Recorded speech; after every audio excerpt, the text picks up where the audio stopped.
Now, according to sources, the Congress central leadership has thrown its weight behind DK Shivakumar as a battle for the Chief Minister's chair in Karnataka reaches a crucial juncture. In a bid to ease the transition, the incumbent Chief Minister Siddaramaiah has reportedly been offered a Rajya Sabha seat and urged to transition into a prominent national role based out of the national capital. Now, sources indicate that Siddaramaiah has asked for time to look at the offer, while Siddaramaiah is said to have already discussed the matter with his inner circle. Sources say that Siddaramaiah will not contest the decision of the High Command and will initiate the transition. Now, the major breakthrough follows a marathon 6-hour meeting in the national capital, which the party attempted to downplay any talks of a leadership coup. Emerging from the discussion, General Secretary Venugopal gave a brief statement insisting that the talks were strictly confined to the upcoming Rajya Sabha and the MLC election strategies, warning that the press against reading anything further into the sit-down. Now, the factional feud has been a constant headache for the Congress High Command ever since the party swept to victory in the 2023 Assembly elections. Shivakumar's camp has fiercely maintained that a rotating chief ministership was explicitly promised by Delhi when he agreed to take the number 2 spot on the understanding that he would take their reins after 2.5 years. Siddaramaiah conversely spent months dug in arguing that changing horses midstream would completely derail state governance. High command ಜೊತೆಲಿ ಏನಾದರೂ ಚರ್ಚೆ ಆಯ್ತಾ ಹೇಗೆ ಏನು ತೀರ್ಮಾನ ನಾಳೆ ಮಾತಾಡ್ತೀವಿ ಸಾಕಷ್ಟು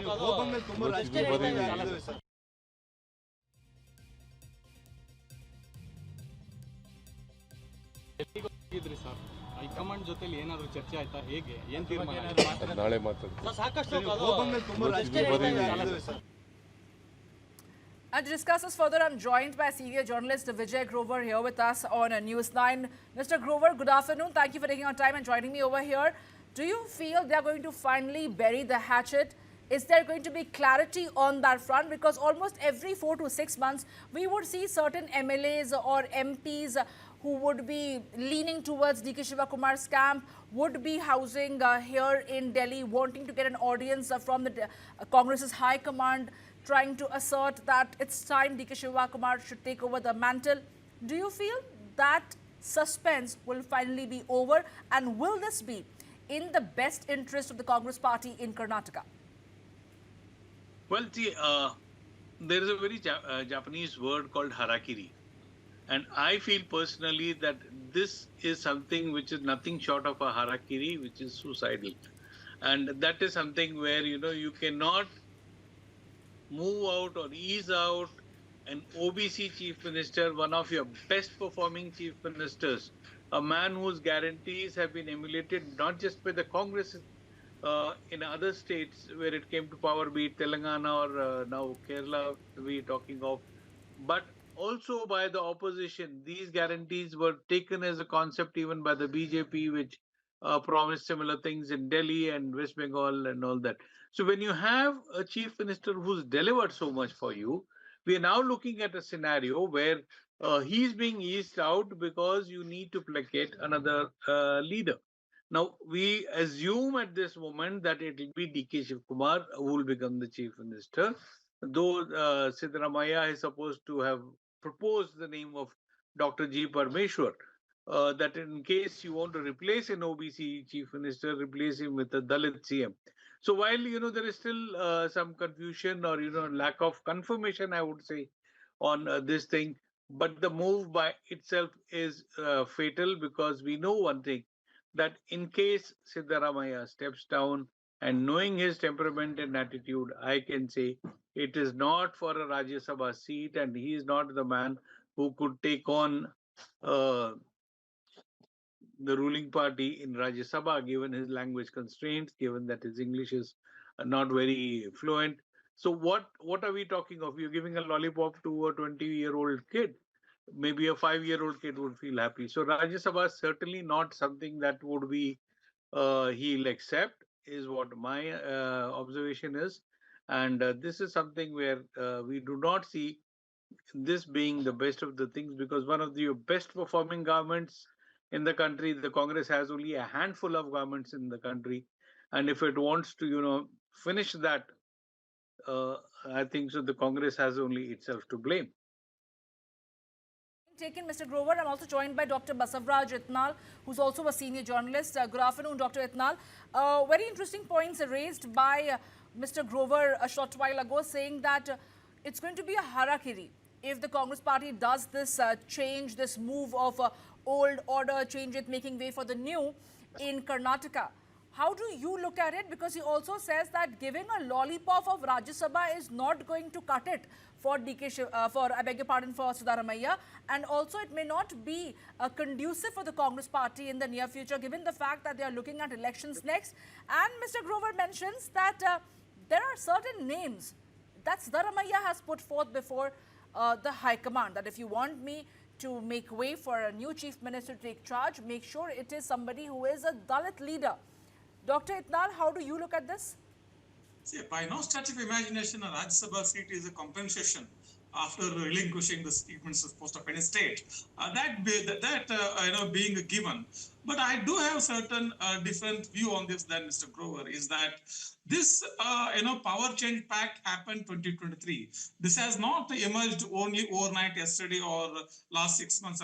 This has been going on for, right from the day the Congress won thumping majority in Karnataka Assembly in 2023. And there were, on either side, there were quite justifiable reasons to stake the claim for the top job. D.K. Shivakumar saying that I brought in a sizable percentile voters from Okaliga belt, whereas Siddaramaiah saying that my Ahinda, voters are strong enough to propel the government back into power. But there are certain loopholes here. Both, both parties are overlooking. For example, Siddaramaiah's journey to the power in the Congress starts from 2013. In 2013, you had a anti-incumbency sense among the voters regarding Yediyurappa's government, following the Reddy scam and all the Bellary mining scams and all. Siddaramaiah led a Padayatra to Bellary. In the aftermath of that, Yediyurappa himself broke BJP and he went to KJP. So there were various factors for Siddaramaiah to bring the party back to power in 2013. But in 2018, Siddaramaiah had run a government. Ahinda chief minister had run a government, one of the best governments, like Grover said. In fact, if you ask me, it was much, much better than this government. What Siddaramaiah ran in 2013-18 was much better than this government. Even then, only on Ahinda card, he lost the elections. He could not win the elections. Two reasons: Yediyurappa came back to BJP, Sriramulu came back to BJP, and Siddaramaiah was mired with various other controversies non-linked to his productive governance at all, like this Veerashaiva Lingayat and all those issues. Then the question arises, is it only Siddaramaiah that is responsible for the victory? In 2023, In 2023, the other factor that was added was Mr. D.K. Shivakumar. So D.K. Shivakumar goes to his Vakkala electorate. He says, you blessed Kumaraswamy for such a long time. You bless me this time also. I will, give a stable government. So in the hope that D.K. Shivakumar will be made chief minister, Vakkaligas in the old Mysore belt vote for D.K. Shivakumar. And in the central Karnataka and, Siddaramaiah is supported because of the Ahinda voter base and very clearly with the support of SDPI in central Karnataka. And in Bombay, Karnataka, what happens is that Lingayats lose favor with BJP. Number one, because of Yediyurappa's negligence. Another is some of the leaders from RSS and BJP talk quite derogatively about Lingayats during election time. So that, such being the case, these are the factors that were responsible for the 2023 victory. So two people responsible for this victory. One was Siddaramaiah, one was D.K. Shivakumar. D.K. Shivakumar's argument was that, yes, Siddaramaiah had been chief minister for one term, give me one chance because with that, Dr. Itnal, but it is not that the Congress party has not had this sort of a request from the state unit in the past as well. We saw something similar happening in Chhattisgarh as well, where there was T.S. Singh Dio, who was waiting for his turn as far as the rotational chief ministership is concerned. We saw something similar happening in Rajasthan, where Sachin Pilot was hoping that he is going to be getting 2.5 to 2 years of term as a chief minister, because he had put in a lot of hard work to resurrect the Congress party in Rajasthan. But the Congress party decided otherwise. They decided to stick with Ashok Gehlot. They decided to stick with Bhupesh Baghel in Chhattisgarh. They did not want a change. What has changed thereafter that the Congress party seems to have had a change of heart at that front? They seem to have learned a lesson. They want to try and experiment and test water, that what is going to happen if you're going to bring about this sort of a change. Are they also looking at it from the future perspective? The Siddaramaiah may not be able to hold fort for the next election, and D.K. Shivakumar must be the one who will be steering the ship. Mr. Vijay Grover, how do you look at it?